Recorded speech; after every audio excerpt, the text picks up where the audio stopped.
Kwam Yasharala, people, what's going on today? How's everybody doing on this gloomy, ugly first day of the week? But I tell you the truth, though, we still got light, so we could tell that, the ways of the Most High God are still working in our favor, So we're going to get into something on the first day of the week, and we're going to learn something on the first day of the week that's very important. 7 days God made heaven and earth, So with all of these things, we can learn something from every day of the week in the beginning of the Bible. But what we're going to first learn is about the slothful man and how his laziness actually ruins everything it is that we are supposed to be doing today. We are also going to learn how much wisdom compared to small wisdom is way better. And these particular things is things that's never taught to us. So we're going to learn these particular things today. We're going to go into the book of the Apocrypha first. Sirach chapter 22, verse 1 and 2. A slothful man is compared to a filthy stone, and every one will hiss him out of his disgrace. We seen this particular man before, every time this man didn't clean his room today. He left all of the cups and the dishes. He's using everything in the kitchen and he's not cleaning up behind himself. Every time you shake your head, oh man, I can't believe this boy didn't do this. I can't believe this girl didn't do exactly what I asked them to do. And you shake your head every time. Did so-and-so throw out the garbage? No. Oh man, now the house gonna stink. But this person, we know it as a person that's being lazy, but we don't know it according to the Bible, that the Bible, these words defined us. So it lets us know, not only are you lazy compared to your parents, you're a slothful man also compared to God. But a man may not know these things because these things is not brought out. We just taunt each other with saying, hey, you're lazy. You're a lazy person. But we got to start using the words of the Father. We start using these particular words, maybe a person might take heed. Verse 2. A slothful man is compared to the filth of a dunghole. Every man that takes it up will shake his hand. A slothful man is compared to the filth of a dunghole. A dunghole is an asshole, a dirty asshole. Man that didn't wipe himself good. A dog or cat's ass is probably cleaner than his. You know what I'm saying? But the bad part about it is that, we have that slogan in the world today. Yo, what's going on, man? How you doing? Ain't nothing, same shit, different day. Yet, we still shake this person's hand. We still continue to deal with these particular people who ain't got no good in them, who's just shitty. They choosing to be shitty. They're not trying to clean themselves up or clean up the things that's around them. Now, at the end of the day, God put this here for me and you to understand and for us to learn these particular things. But at the end of the day, when you look at a man's laziness, a man who doesn't pick up the thing that he is supposed to be picking up and actually lets it pile up, such as picking up these laws, statutes, and commandments and figuring out the thing that we are doing and the smell that we are smelling right now, how it's unpleasing. The shit that we take on in this world is not good, but yet we continue to take it on. But if that man stopped being lazy and stopped being so shitty within himself and to his neighbor and to God, and he actually starts to learn the things that he is supposed to be doing in life, maybe we won't be tempting God these 10 times or breaking 10 commandments. Maybe we could be able to bring forth a good smell of a sweet savor to God, not only to God, but to us too. But a man has to pick up his part. He got to do his job. You can't be a shitty person out here in the world. You know what I'm saying? So these particular things matter, gentlemen. Don't be shitty. Let's go into it. Sirach chapter 19, verse 24. He that hath small understanding and feareth God is better than one that hath much wisdom and transgresseth the law of the Most High. Now understand this for a second. The man, he that hath small understanding and fear of God, is better than one that hath much wisdom and transgresseth the law of the Most High. So this is the small wisdom that I was talking about compared to much wisdom. I did not go to school to try to figure out how to read the Bible, the law, statutes, and commandments, how to figure out how to give it out, because God never ordained that. He gave it to the hand of Moses to give it to the children of Israel. My words right here stand. My words is way better than any kind of riches you can think of. My way and my counsel is way better than any other riches that you can think of. Me being your God is way better than any other riches that you can think of. So only thing you need to serve me is my law, statutes, and commandments. That's it. So yes, me being a young man at 35, I did not go to school to learn this, to be able to give this out, to talk with some type of wisdom, to have some type of understanding, because I had eyes to see, I had ears to hear, and a heart to understand. And I decided to be converted. And because I converted myself, he decided to give me this to bring forth and give off this a little wisdom to the people that's lacking.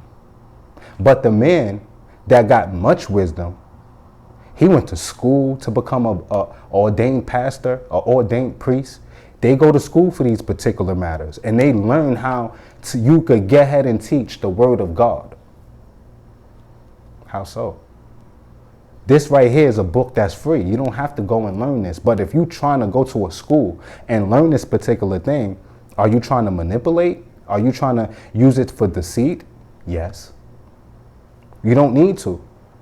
And look what we have today. A man that went to school and learned how to preach the law, statutes, and commandments of God, he still don't have much wisdom. He still, that wisdom, all of that wisdom he got, it don't avail to anything.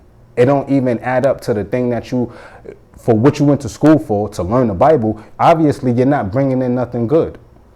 Now, let's talk about the small wisdom compared to the much wisdom for an example. The seventh day of the week, okay, is a Saturday.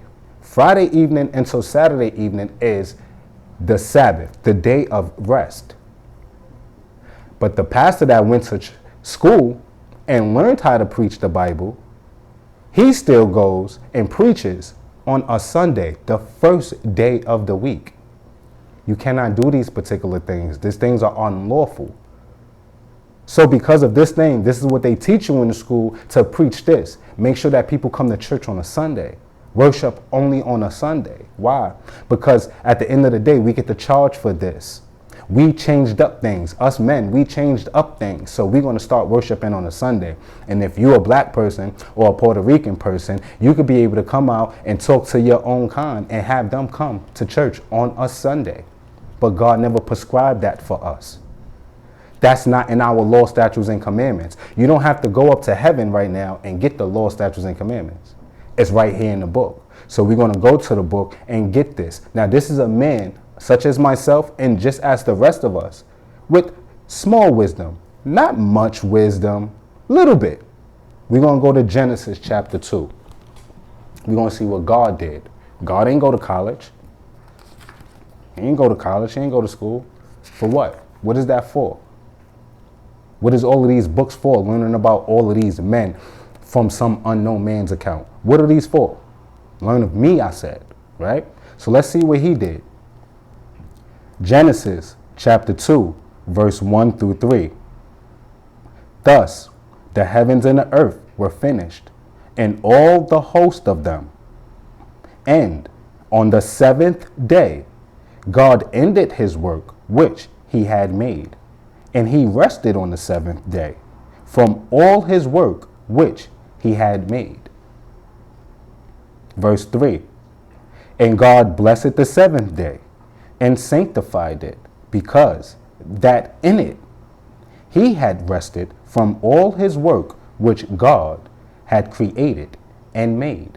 So here it is. You could look up in a dictionary right now, and it's going to tell you that the Sabbath day is the seventh day of the week. But it's also going to tell you that the Sabbath day is also the first day of the week. But what does the Bible tell us? The Bible tells us that God rested on the seventh day because he finished all his work on the seventh day. And he sanctified it and hallowed it, because everything that I created on 6 days out the week, I completed, and I'm content with that.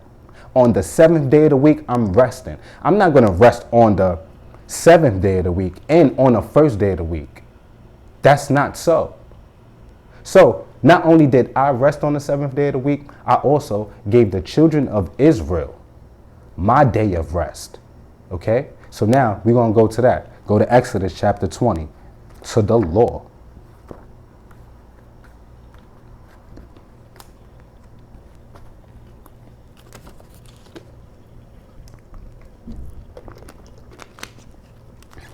And remember, gentlemen and ladies, small wisdom, all it takes is just for you to read. That's it. All it takes is just continue to read, continue to read, continue to.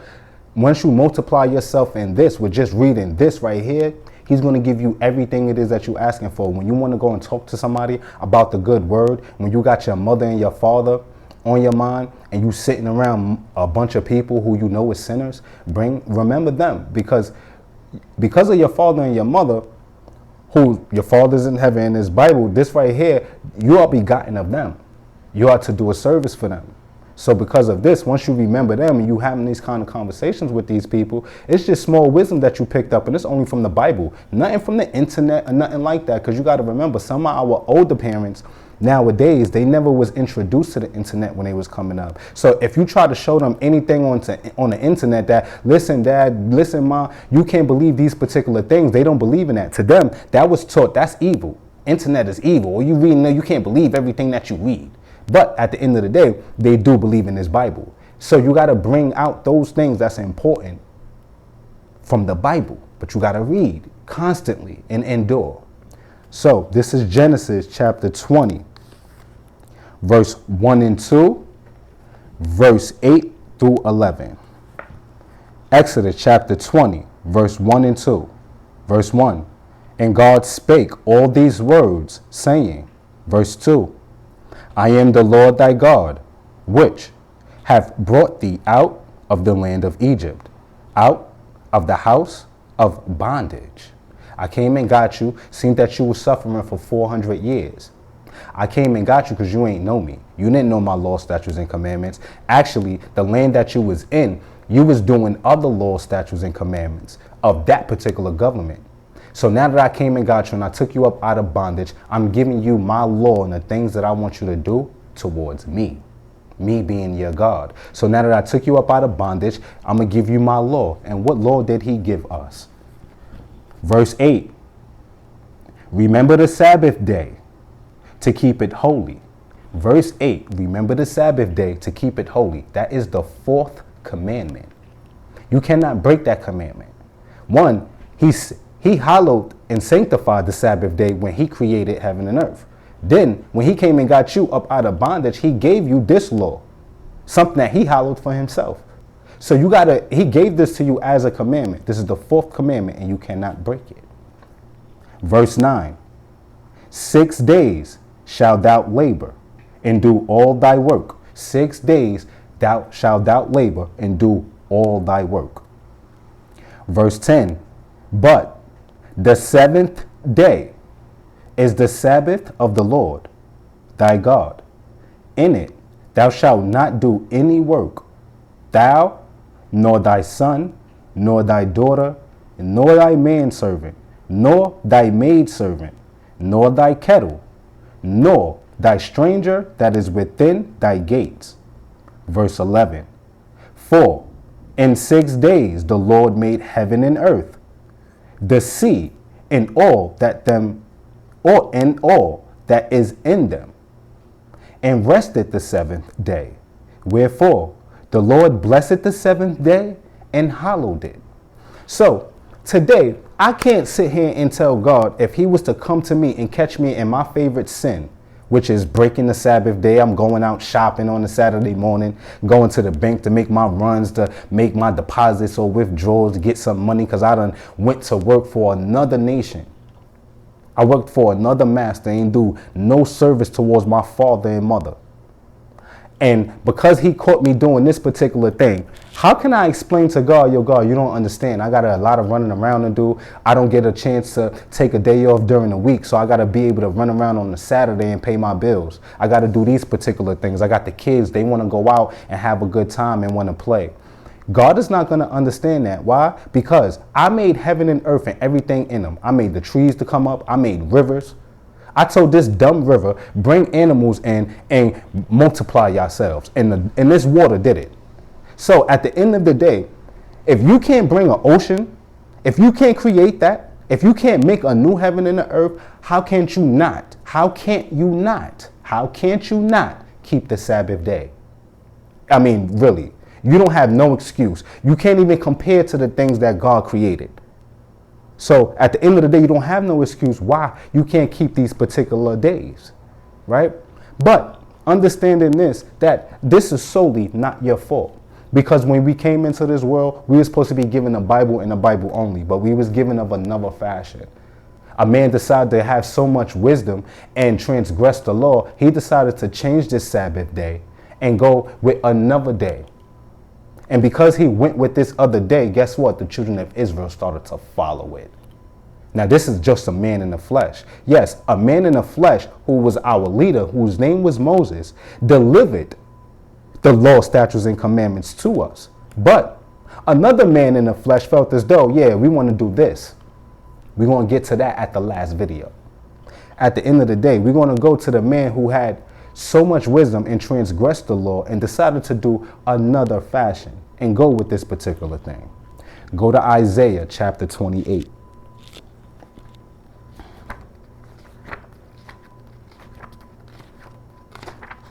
Again, this is just small wisdom. We're trying to keep it small and simple because when we go to our parents, we're not going to them with nothing of the internet. We're going to them with the law, statutes, and commandments. This book right here.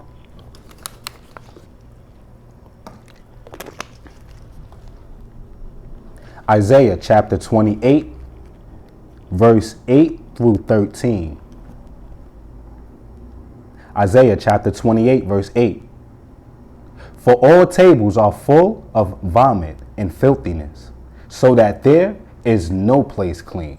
So here it is. God is letting it be known, yo, here on both sides of the angle, we got these people that's going to the church on a Sunday. Ain't nothing clean in them because they hiding themselves. They are inside a building. Grandma's up in there on Oxycontin right now doing Sunday service. Supposedly a Sabbath day, something that's hallowed. You can't do that, Grandma. But then you got some of the Israelites who the people are walking by and they feel as though, well, the Israelites are too aggressive. They're coming at us and yelling at us and screaming at us. And the word is still not getting across to that particular person that's without. That poor man that doesn't know counsel, that doesn't know the Lord, that doesn't know the law, statutes, and commandments. So because of this particular thing, God is seeing this particular matter like, yo, I'm seeing both sides and, it's kind of rocky. A lot of people is walking in and out the truth. Why? It's so much vomit, it's filthiness going on. Verse 9. Whom shall he teach knowledge? And whom shall he make to understand doctrine? Them that are weaned from the milk and drawn from the breast. Who's going to be able to do this particular matter? Is it going to be the man that got small wisdom? Is he faint-hearted? Is he strong enough? Do he have confidence enough to talk my word, even though he only has small wisdom compared to this man who got much wisdom, who went to church, who actually been going to church for 20 years, who went to school and learned how to preach this Bible, who claimed to know precept upon precept, right? Who's going to do these things? Because guess what? Us as generations right now, we coming up and we keep on populating. We keep on having babies and bringing babies and bringing babies. But who are actually giving these young generations the truth? Who's giving them something that they could be able to go on? When a parent dies today, even before time, when a parent dies, before they die, the one thing that they want to know about their kid is that, are they financially going to be taken care of? Are they going to be okay when I'm gone? Because I'm not going to be able to do those things that I used to do, right? So in other words, God is asking these things, who's going to be able to do this for me? Because I'm seeing all of this wrongness and there's nobody out there with good eyes to see what's going on. Nobody know that little bit of wisdom that you got. You ain't got the effort to want to come out and put it out there. Do this for me, right? Verse 10. For precept must be upon precept, precept upon precept, line upon line, line upon line, here a little and there a little. So when he's telling you precept upon precept, line upon line, here a little, there a little, he's letting you know you're going to have to go from the Old Testament, New Testament, go to the Apocrypha, then Old Testament, New Testament. Once you do these particular matters, you get to learn me. You get to learn exactly what I want you to do. You can't forget. There's no way in the world you could forget once you go back. But what the people started doing was, keep on going forward. And you know what? Being that God created heaven and earth, he made us. You know what? We could be able to create our own Sabbath day. We could be able to make our own fun. We could be able to do these particular holidays because God gave us the power. God gave us dominion. But you read that precept wrong. You read that precept totally wrong. So check it. We're going to get into that. Verse 11. For with stammering lips and another tongue will he speak to this people. Verse 12. To whom he said, this is the rest wherewith ye may cause the weary to rest. And this is the refreshing. Yet they would not hear. So God letting it be known, yo, listen, that is not my day. The first day of the week is not my day. The reason why the Israelites is out here rebuking and letting some of these Christians know the things that y'all are doing, which is going to church on the first day of the week and having these gatherings inside of a building. What about the people outside? What about the people that's walking that didn't get to keep the Sabbath day? What about those people? So if you're saying that the Sabbath day is on the first day of the week, okay, let's just say. But why do you have to take it inside of a building? Come outside with it, because the children of Israel is outside. They're not even thinking to go into your building, into your establishment, because one, we are told not to. But if you came outside and actually spoke to us, maybe we would hear. But we see this wickedness continually going on, and we know that you're not going to change. So this man decides to say, yo, this is the day of rest. We're going to be able to do this. This is where this is what the Lord is going to be happy with. And no, it's not. Now we're about to find this out. Verse 13. But the word of the Lord was upon them, precept upon precept, precept upon precept, line upon line, line upon line, here a little and there a little, that they might go and fall backward and be broken and snared and taken. Why did he do this? Why did he allow you to read the precept but get it backwards? The reason being is so the children of Israel, the one that has small understanding and they are paying attention to this and he has eyes to see, and the mystery is only given to him to understand the mystery of the kingdom. So because of this now, he's seeing this and realizing, yo, I got a job to do. I know how I could correct these people and let these people know where they went wrong. You know what I'm saying? So here it is. God did this because in these people's heart on a Sunday, I don't know how they're doing it now, but as you can see, the churches are closed. Ain't nowhere in the world where you can go to a church nowadays. People is begging, yo, where can we go to church at? You got some that's rebellious and opening up churches, and you can only have a few people. But guess what? You got to sit 6 feet away from each other because of coronavirus. But yet, if you're worshiping the Lord, okay, and you saying that your fear is in him, then you're not feared of coronavirus. You're not worried about being 6 feet away. You want to sit next to everybody. Everybody is receiving this message, right? But because of these things now, at the end of the day, God seen that this people wanted to extort, that have deceit, and lie to the people and misguide them. So because of this, I'm going to make y'all go backwards. So now when my children of Israel come out and let y'all know how y'all days and what y'all worshiping is wrong, then y'all should soon understand. And once y'all hear these things, you should be converted and I should heal you. And you can get back to me, right? So at the end of the day, these people decide to do these particular things on the first day of the week, but they got the precept backwards and they refuse to go back. They refuse to listen. They refuse to hear. So this is why I'm doing this video, so that if you have anybody in your family, your mom, your dad, you're still going to this, they don't believe in the internet or like that, bring them with just the word. This is why I'm giving you this. It's just small wisdom. not much wisdom. Everything that's in the Bible that tells us what we are supposed to be doing compared to what we are not supposed to be doing. You know what I'm saying? Go to 1 Corinthians chapter 16. We're going to clear this up about this going to church on the first day of the week.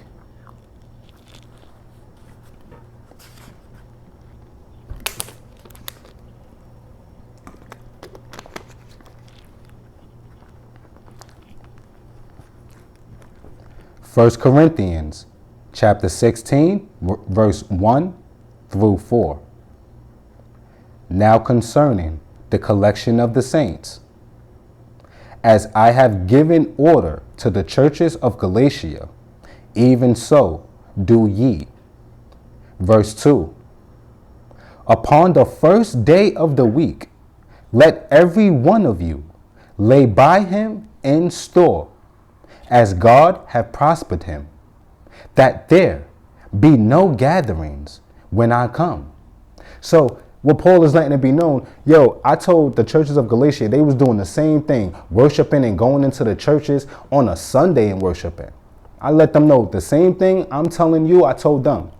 There is no gatherings on the first day of the week when I come out there. Okay, there's a thing that we are supposed to be doing on the first day of the week. Now, remember what I said in the beginning of the video. You can learn so much of the law, statutes, and commandments just by reading what God did and created those 7 days. Just that 1 week when God created heaven and earth, you can clearly see exactly how the commandments are supposed to be going about. So Paul is letting it be known, there's not going to be no gatherings when I come, right? Verse 3, and when I come, whomsoever ye shall approve by your letters, them will I send to bring liberty unto Jerusalem. Verse 4, and if it be meet that I go also, they shall go with me. They shall go with me. So he's letting it be known at the end of the day, when I come out there, right? And you show me, these are the people that actually been keeping the Sabbath day. And this man, he got small wisdom, but he's on point. He's getting straight to the point. He's not playing with it. He's not trying to be a trollish person and be extra nice. He's getting straight to the truth. This man right here is good to go. So what Paul's letting it be known, when I come out there, that man right there, I'm going to send him to Jerusalem. I'm going to send him to Israel and have him go to the people of Israel and let him talk the word to them on the first day of the week. Okay, and if you need me to go, you need me to back y'all up, I'll come out there, I'll set it up a little bit, and then I'm gonna let y'all do your own thing. You dig what I'm saying? But on the first day of the week, we out and about.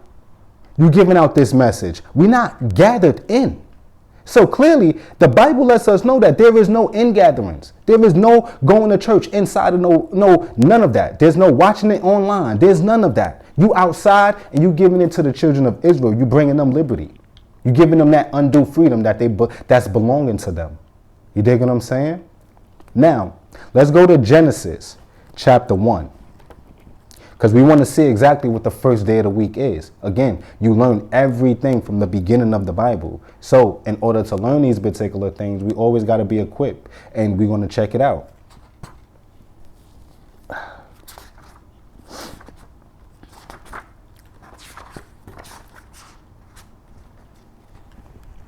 God didn't make no mistakes.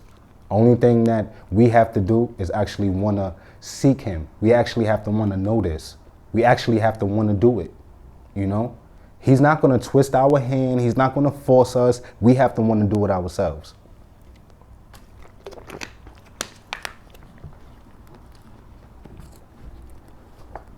Genesis chapter 1. Genesis verse 1 through 5. In the beginning, God created heaven and the earth. Verse 2. And the earth was without form and void, and darkness was upon the face of the deep. And the Spirit of God moved upon the face of the waters. Verse 3. And God said, let there be light. And there was light. Verse 4. And God saw the light, that it was good. And God divided the light from the darkness. Verse 5. And God called the light day, and the darkness he called night. And the evening and the morning were the first day. So now if you just take into accountability of understanding, well, Anthony, you said we can learn a lot from the first week when God created everything. How do I learn something? What you learn is that at the end of the day, God created light and he separated that light from that darkness. Darkness is a light too, but it has no light to it. So because of this particular thing, when he created this and separated this light from this darkness, he also separated you from the things that was actually going to be happening of darkness. So guess what? Going to church on the first day of the week and hiding your light inside of a building, you're not really doing anything good. You're not doing exactly what God created. God created your light so it can shine on everybody. God didn't just take this light and hide it in a little space and the rest of the world was dark. But if you wanted to come some light, you had to travel real far in order to get to light. No, he gave everybody light, right? But yet people still pick up on this particular darkness. You know what I'm saying? So at the end of the day, we're going to go to the precept about this light that he created. Go to Matthew chapter 5.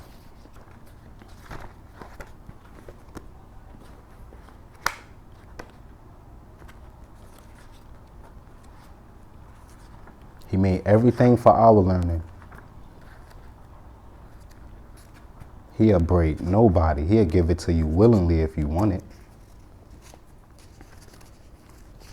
Matthew chapter 5, verse 15 through 16.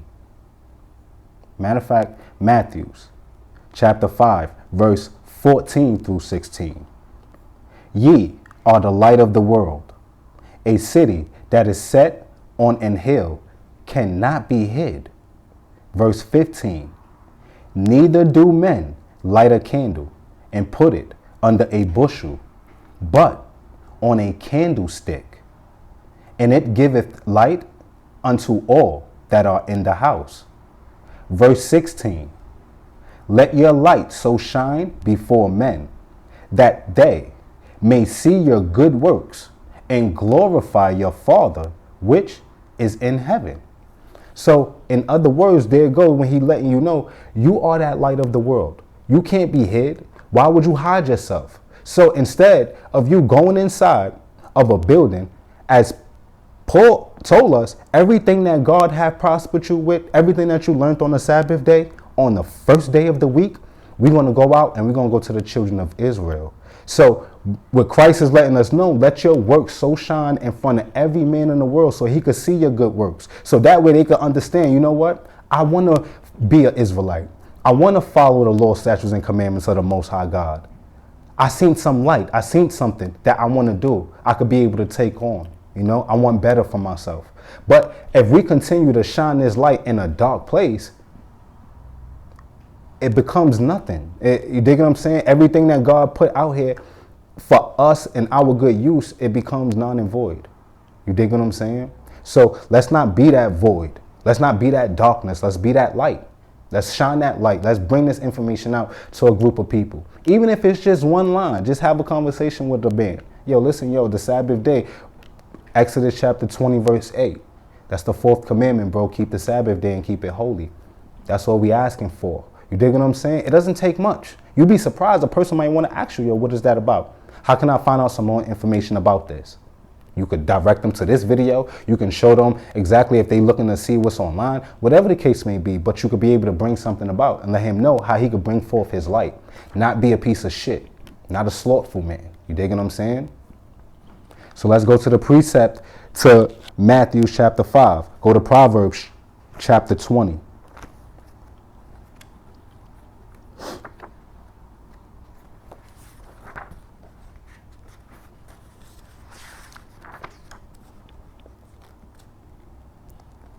Proverbs chapter 20, verse 27.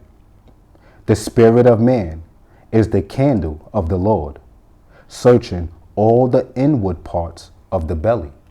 So here it is now.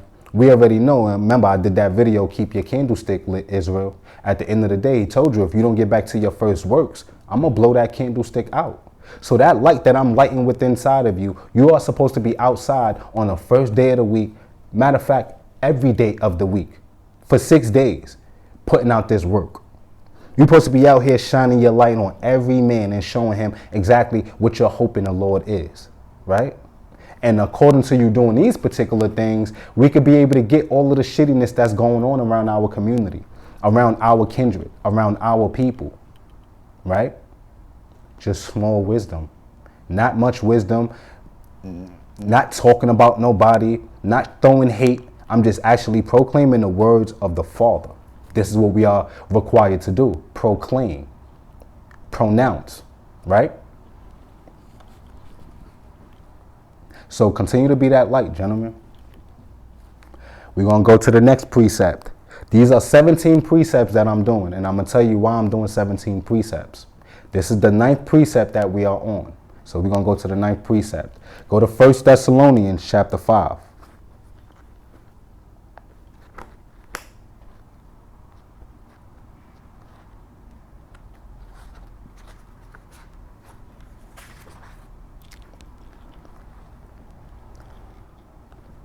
First Thessalonians chapter 5, verse 1 through 6. But of the times and the seasons, brethren, ye have no need that I write unto you. Verse 2. For yourselves know perfectly that the day of the Lord so cometh as a thief in the night. Verse 3. For when they shall say, peace and safety, then sudden destruction cometh upon them, as travail upon a woman with child, and they shall not escape. Verse 4. But ye, brethren, are not in darkness, that day should overtake you as a thief. Verse 5. Ye are all the children of light, the children of Israel, and the children of the day. We are not of the night, nor of darkness. Verse 6. Therefore, let us not sleep as do others, but let us watch and be sober. So here it is what Paul was letting you know. I don't have to come to you and let you know that, the first day of the week is the new Sabbath and that the man changed it. You know this already. But did you notice, according to the scripture biblically, just only by scripture, not with much wisdom, just small wisdom. So that way we can be able to go to our people and only use the Bible. This is the only thing that we can use that can save us. When we return to this right here, this is the only thing that can save us. So what happens is he's letting you know that I don't have to come to you and tell you these things. But if you've seen these things happen and these people is talking about it's peace and safety when you come into church on a Sabbath, on a Sunday. But guess what? Calamity happens to them. They suffer. Pain goes through. Right? Nobody wins. These people don't even realize that by them going to church on a Sunday constantly and disobeying the law, statutes, and commandments of God of that 7th day week, at the end of the day, they hit their spiritual ceiling. They can't grow no more. And once they stop, they continue to go on something that's never going to help them grow. And they refuse to listen. But this is the stiff-neckedness in the people. So here it is. Paul's letting you know, you are not part of that darkness. You the children of Israel. Remember, he brought you up out of bondage from Egypt and gave you his commandments. Get back to that. Do that. Right? So these are the things that we're trying to bring forth. We are not part of that darkness. That's not part of what we are supposed to be doing. We're supposed to be honoring the Father and doing the things that he commanded. If he commands us to be outside on the first day of the week, passing out this good message, whoever has it, that's what we do. We don't go inside a building and hide our light. Every man wants to see that light. Every man wants to see good work. You know what I'm saying? Let's go to the next precept. 2 Thessalonians chapter 2.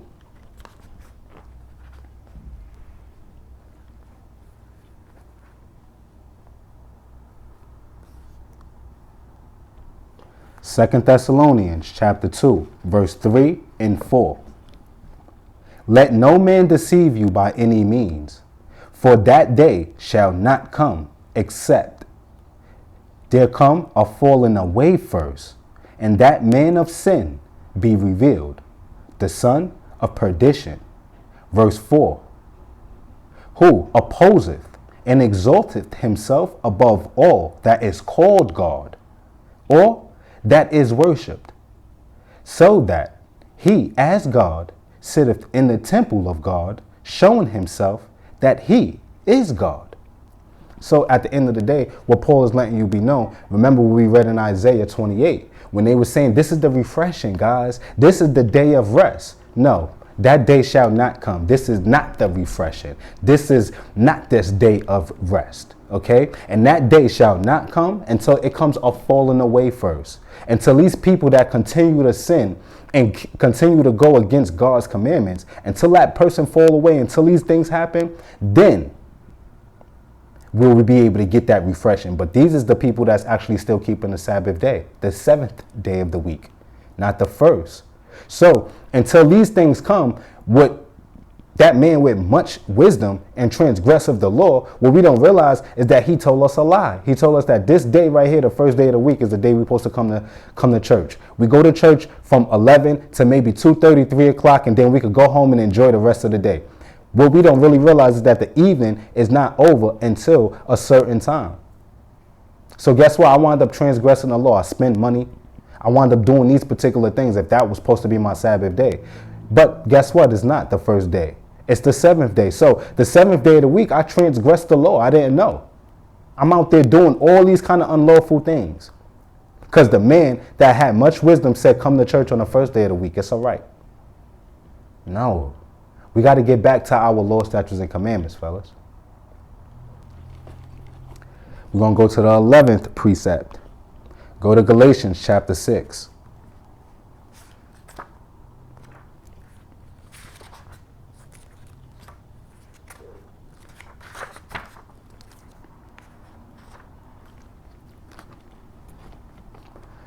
Galatians chapter 6, verse 4.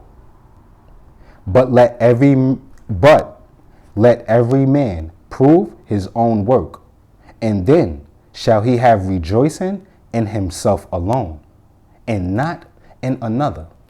So when I come out and when I do my Sabbath days and I find some new information, I can't wait to put it out. I can't wait to bring it out, because I'm not going off of the things of what another man told me.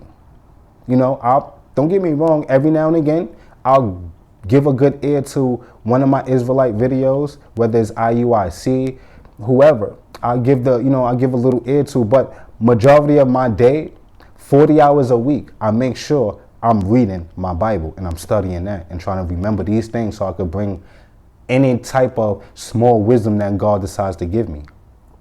As he gives to me freely, I have to give out freely. So when I do this and I learn these particular things, I can't wait to prove my work. I can't wait to come out here and bring this so I can rejoice after and see that, I got 5 people that watched my video today. They could have been doing something else, but they decided to do this. Thank you, Father. Thank you for giving me one person to just listen to my video. Thank you. So I can't wait to be able to prove my work. Every man must prove his own work. According to this, though, we're going to go to the 12th precept. Go to 1 Timothy chapter 4.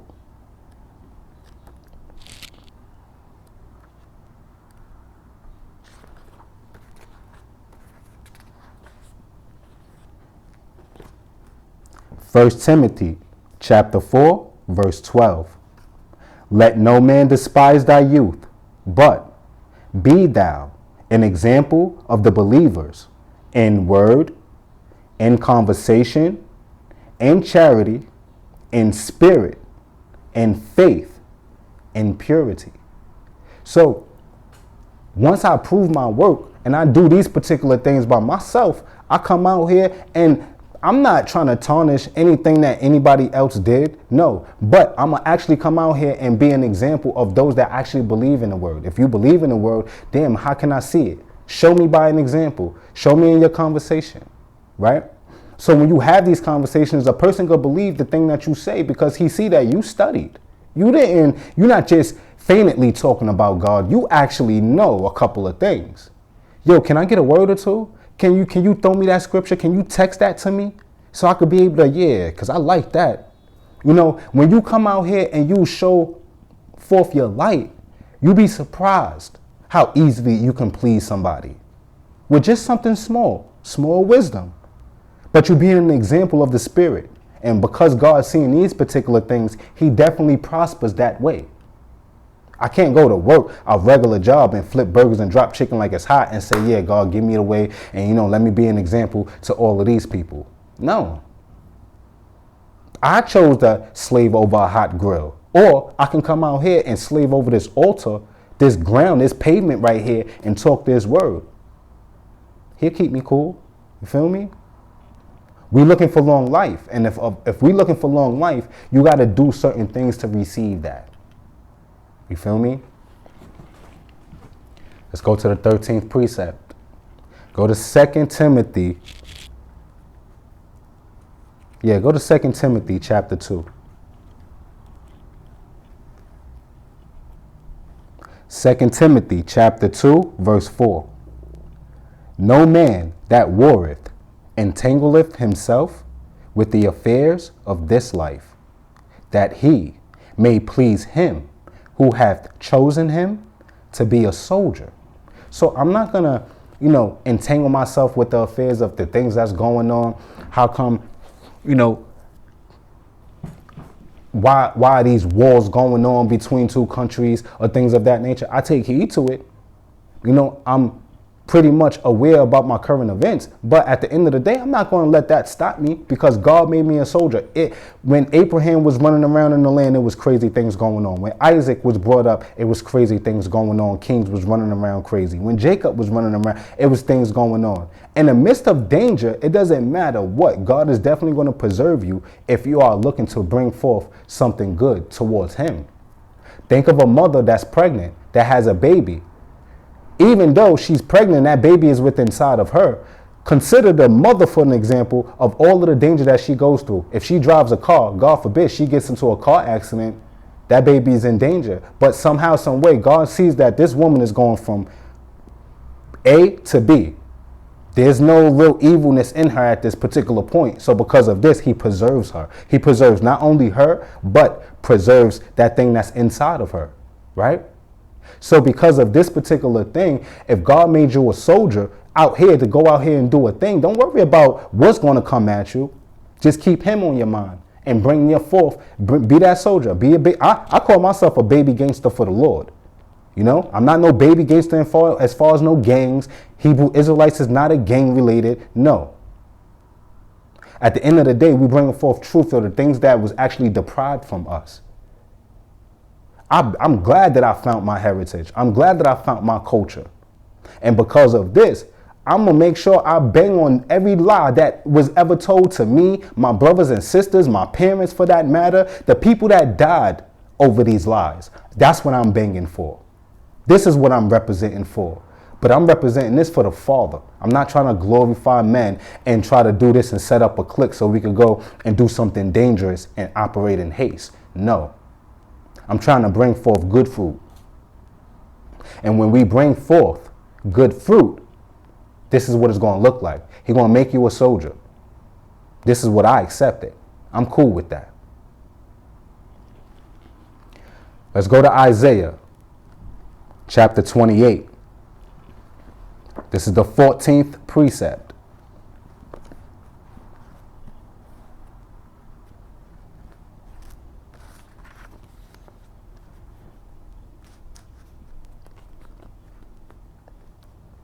So now that I come out and I'm this soldier now and I'm trying to collect all of the saints.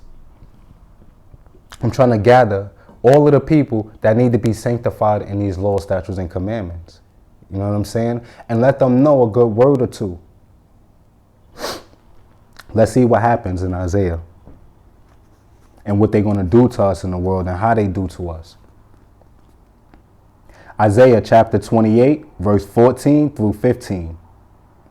Wherefore, hear the word of the Lord, ye scornful men, that rule this people which is in Jerusalem.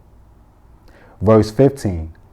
Because ye have said, we have made a covenant with death, and with hell are we at agreement. When the overflowing scourge shall pass through, it shall not come unto us. For we have made lies our refuge, and under falsehood have we hid ourselves. So, what God letting you be known, here it is now. When I'm trying to let you guys know that at the end of the day, the things that we are doing are wrong, right? But the pastors that baptizes us, that, preaches us the word, that prays over us and put his hand on us with the holy oil, you know how they do. Come up here to the pulpit and let me pray for you. You don't know, a lot of times these people are pray the things that they'll pray certain good things away from you. They'll pray over you. I hope no evil come upon you. I hope no harm comes upon you. I hope nobody tries to, change your mind and try to change your way and take you away from the Lord and what his purpose is, right? And because of this, because they pray over these things and pray over you over these particular matters, this thing is really not right. Because now, here it is now, what 15 is letting you know.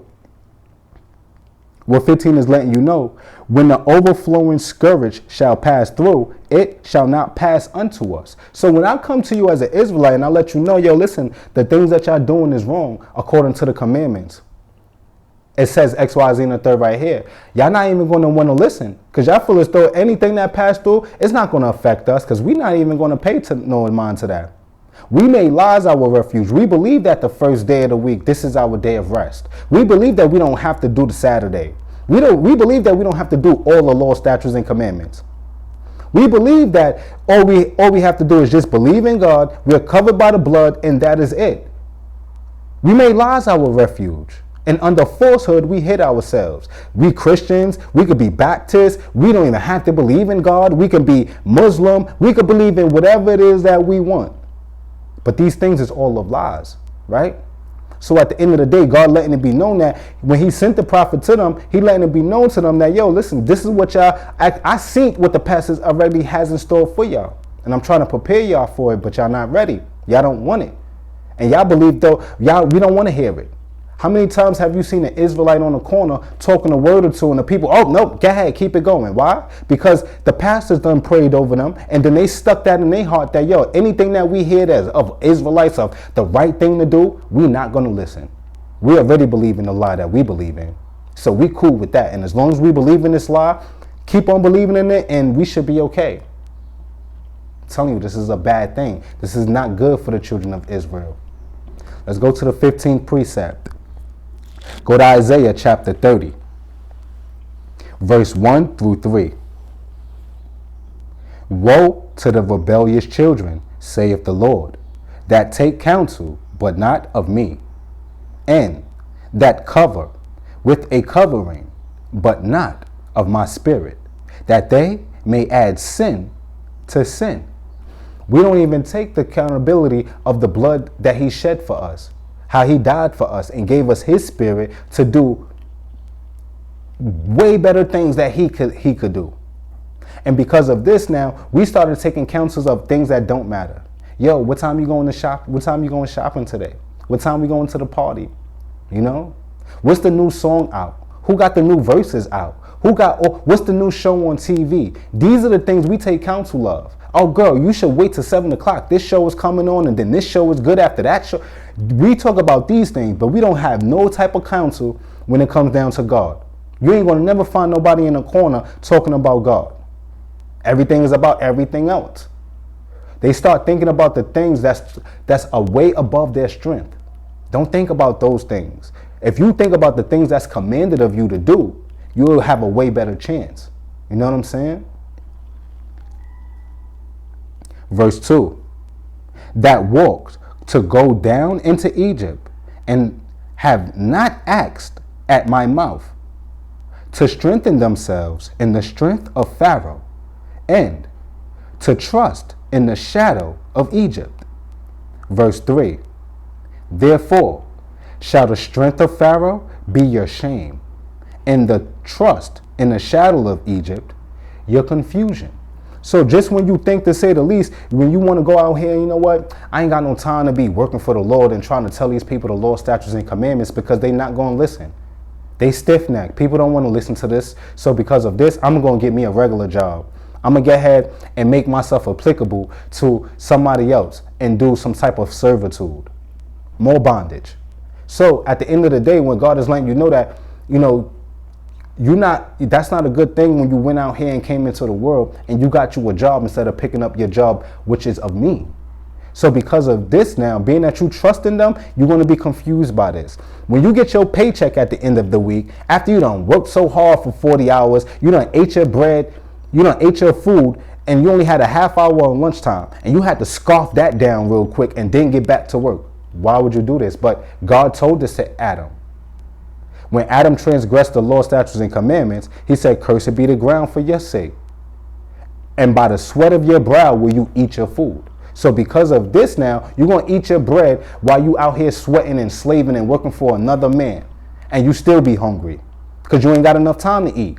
They don't give you enough time and you feel as though, well, damn, how come it's like this? How come I can't get a longer lunch break? How come I can't get more money? And you become confused by this. Why? Because you trust in this particular government right here.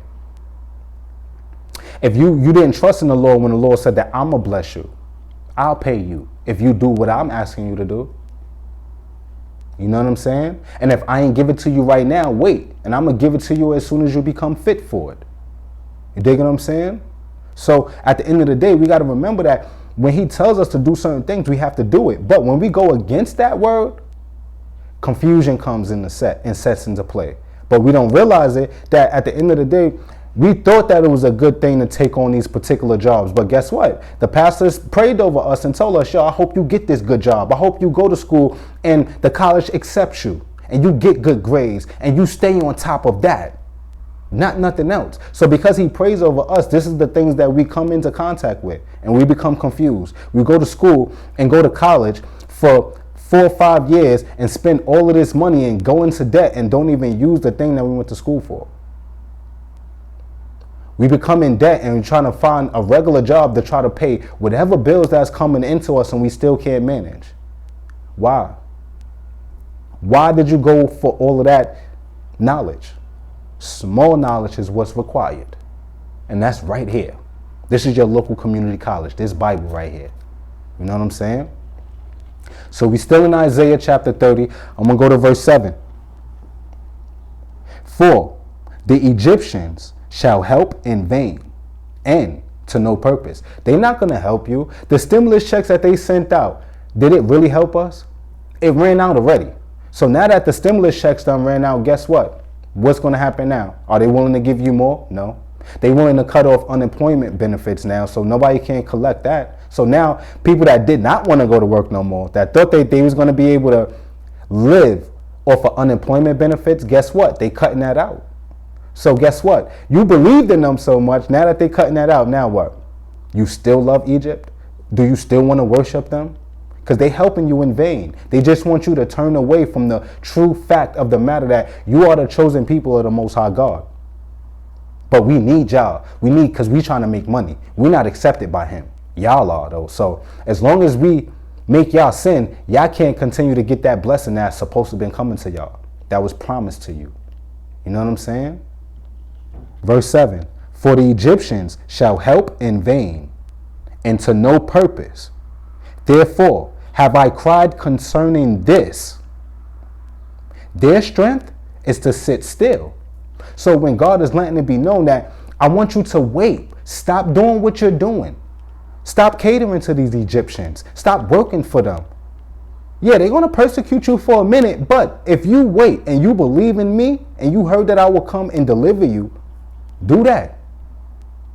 Do that. This is why God is trying to tell us to stop doing all of these things so he can raise us up and give us the things that he promised us.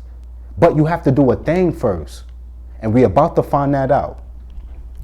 Go to verse 15. Verse 15 through 16. For thus saith the Lord God, the Holy One of Israel, in returning and rest shall ye be saved. In quietness and confidence shall be your strength. and ye would not. So in other words, God is letting you know, these are the things that it's going to take for you to get back in my good graces. If you return and rest. So remember, we already learned what the day of rest is. We learned that the day of rest is the seventh day of the week. God rested on the seventh day, and he also took the children of Israel out of bondage from the land of Egypt and gave them that day of rest. But there was a man in the flesh who came and decided to change up the day of rest, decided to come out with a new day of refreshing. He got something better in store for us, and he made us follow that.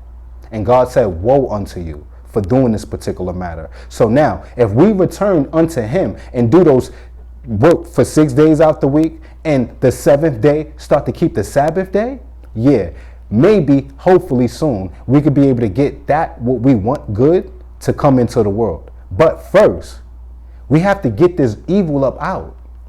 Evil is sown up in the world so much. If we don't get this evil up out, we can't get that which is good, that thing that we want.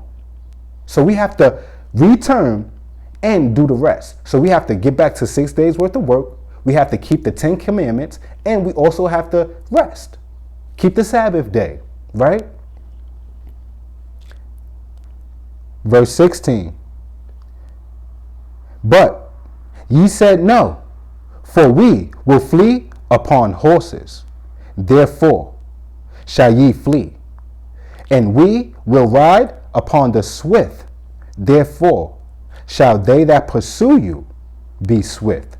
So he's letting you know, in other words, I'm coming to you and I'm letting you know these are the things that you have to do. If you get back to the law, statutes, and commandments of the Most High God, you do your work for 6 days out the week as you demanded, but not for other nations, but for him. And you start to keep the Sabbath day, you can be redeemed. And God will come down here and bless you. After 5,781 years, wouldn't you want that? So because of this, you say, no, I'm not doing that. I'm not doing the law, statutes, and commandments, Anthony. I'm going to continue to do what I want to do. I ain't got no time to do no Sabbath day. God gave me life. I could do what I want. You say no to these particular things. Why? Somebody is trying to give you some information that will be for your better benefit, for your good. You say no. Why? So, being that though you trust in Egypt so much, these people is going to pursue you. They're not even going to help you. They're going to help you in vain. Being that you think as though, well, you ain't got to do my law, statutes, and commandments. Oh, you want to be a drug dealer or a rapper. The people that's going to pursue you, the IRS and the police, is going to be swift when they come and get you. They're going to close your account, boy, just because you ain't paying us. A couple of our Hollywood movie stars done got caught up in tax evasion. Why? Because you made so much money and you forgot everybody else. What made you so good and you so perfect and so special and everybody else behind you? Collateral damage. If you made it, everybody else was supposed to make it with you. If you poor, everybody else is poor with you. But you decide to think for yourself. So because of this now, being that you trust in everybody else and doing what you want to do for everybody else in the world and not for God, at the end of the day, the people that's going to pursue you is going to be real swift. They're going to destroy you. And I ain't going to do nothing about it. Why? Because I told you what to do and you said no. You didn't even think about it. No, I'm not doing it. How many people have you seen out here today? Yo, you want to do the law statute? Nope, I ain't got no time for that. I don't want to read that. I don't believe that. That disdained attitude, man, is a problem in our community, in our heritage, and our kindred. We need to change that. Let's go to the 16th precept. Isaiah chapter 5. We almost done. We almost finished. We just, we're working out a few things. These 17 precepts can help us. If it don't help us, it can help somebody else that needs the help, that is poor, that does not have this small information, who's looking to try to let his parents know the things that we are doing are wrong. Right? Isaiah chapter 5, verse 7. For the vineyard of the Lord of hosts is the house of Israel, and the men of Judah his pleasant plant. And he looked for judgment, and behold, oppression, for righteousness, but behold, a cry. Every time when God look up out his window to see, yo, I know it got to be one soldier down there that's looking to want to do my work, and nothing. Oppression. He see every man oppressing his own brother, every man oppressing his own sister or somebody else's sister, taking advantage of the widow, taking advantage of the fatherless. These are the things that he is seeing. When he's looking down, he's not seeing nothing good. Why wouldn't you want to change that? Why wouldn't you want to have something better? We know what oppression is. We know what a cry is. And because we going through it, we have the opportunity to change that. But we don't do it. As he just already told us, that's my pleasant house right there. They are my pleasant vineyards. The children of Israel and the men of Judah. Yeah, you, man, I need you. That black young man right there that don't got no clue or wants to be in haste and want to operate and ain't got no patience, him. I want to install patience in him, give him some prudence, and give him counsel. And if I give him this, he's going to be a terror in the streets. I'm going to give him my law, and that boy, ain't nobody going to be able to do nothing with him. And especially if he get 2 or 3 witnesses, whoo. So at the end of the day, when God's looking out his window, let's try to give him something better than oppression. Let's try to give him something better than crying. Let's try to multiply. Let's try to be fruitful. Again, let's not diminish. That is not his plan. And according to us continuing to follow the world and the way they have things set up for us, we're going to continue to lose, yo. We're going to continue to lose. And this is not his plan for us. Let's go to the 17th precept, and I'm going to explain to you why I did 17 precepts. And then I'm going to give you the books that you should read so that way you can understand why I did this particular problem right here.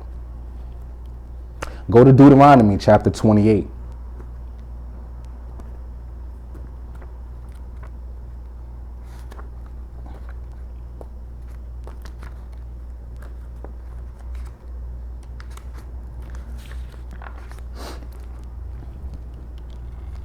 Deuteronomy chapter 28, verse 47 through 48. Because thou servest not the Lord thy God with joyfulness and with gladness of heart for the abundance of all things. Verse 48. Therefore shalt thou serve thine enemies, which the Lord shall send against thee, in hunger, in thirst, in nakedness, and in want of all things. And he shall put a yoke of iron upon thy neck until he have destroyed thee.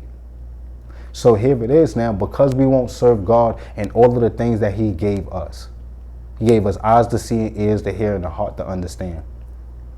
He's more than willing to convert us if a man is willing to repent. But we won't repent, and we won't do these particular things. We won't keep the commandments. And because of this, he said, now I'm going to make you serve your enemies.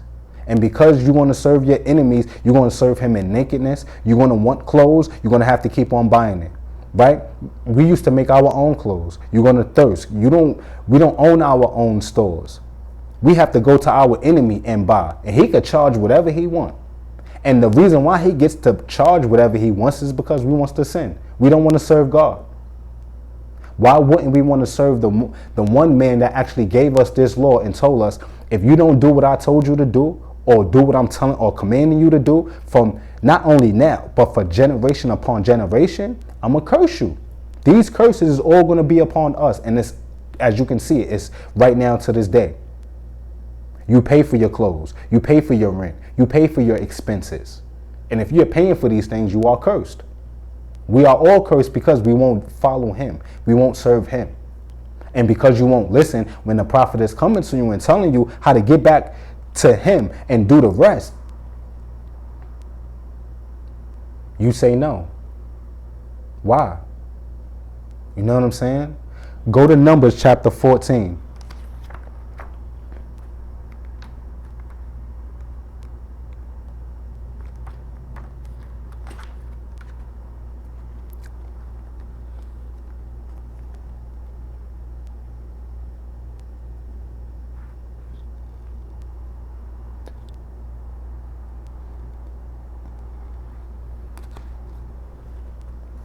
Numbers chapter 14, verse 22. Because all those men which have seen my glory and my miracles, which I did in Egypt and in the wilderness, and have tempted me now these 10 times, and have not hearkened to my voice. The reason why I did 17 precepts is because of the mere fact is that we don't realize is that we break all 10 commandments every day. And God letting us know when we breaking all 10 commandments, we have to get back to that. We have to correct every last one in order for us to be able to even be in his good graces. We can't just say, yo, you know what? I don't need to do the 10 commandments. I'm going to just wait for God to come, because then no good is never going to come. You're going to suffer. You can't wait till the day of judgment in order to make yourself right. So because of these particular things, I came up with 17 precepts. 10 precepts is so if we could try to figure out, not just for myself, but also for those that seek and learning, how we could be able to try to amend and try to make right those 10 commandments that we breaking. 6 of the precepts is for at least 6 days of work that we could be able to go out and take something out with us that we could be able to give out and try to bring somebody into that 7th day of rest. That one day is that we got to keep on remembering that if we continue to go against that Sabbath day, Deuteronomy chapter 28, verse 47 through 48 is always going to play out, because we refuse to serve him with joyfulness and with gladness of heart for the abundance of all things. So because of these particular things, we're always going to lose. So I came up with 17 precepts, 10 of them so we could be able to get back to the 10 commandments and try to make those right and amend. 6 of them so we could be able to figure out the work that we need to do and try to accomplish that, and then bring it out there 6 days out the week and bring it to the men and show our glory and our light. And that one day so we could try to fight that Deuteronomy chapter 28 verse 47 through 48. I'm pretty sure not only as myself, but all of us, we are tired of serving these other nations and these particular jobs and these things that we're doing and not getting our fair share. It's not increasing us. You know what I'm saying?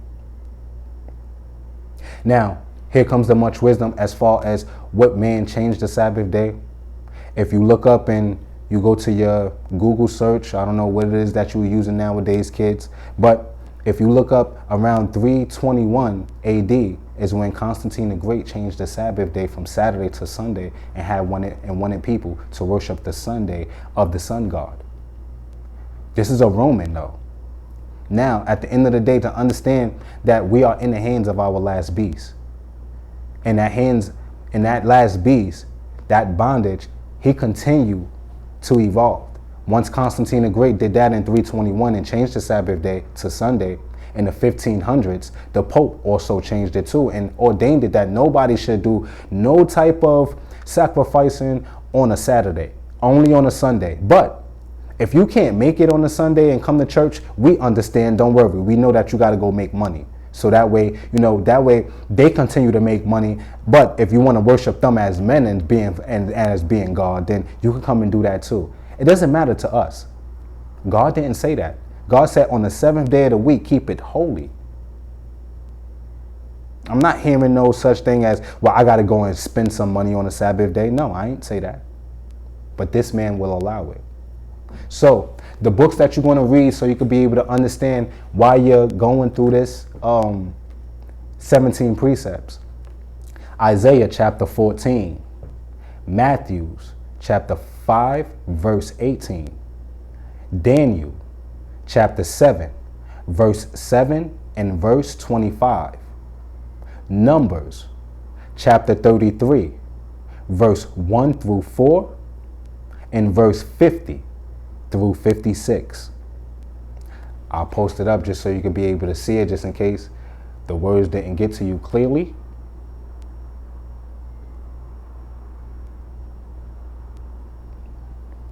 So that's Isaiah chapter 14, Matthew chapter 5 verse 18, Daniel chapter 7 verse 7 verse 25, Numbers chapter 33 verse 1 through 4 and verse 50 through 56. Kwam Yashavala, people, I hope y'all have a good one, and I hope y'all be prosperous, multiply, and be fruitful. Shalom.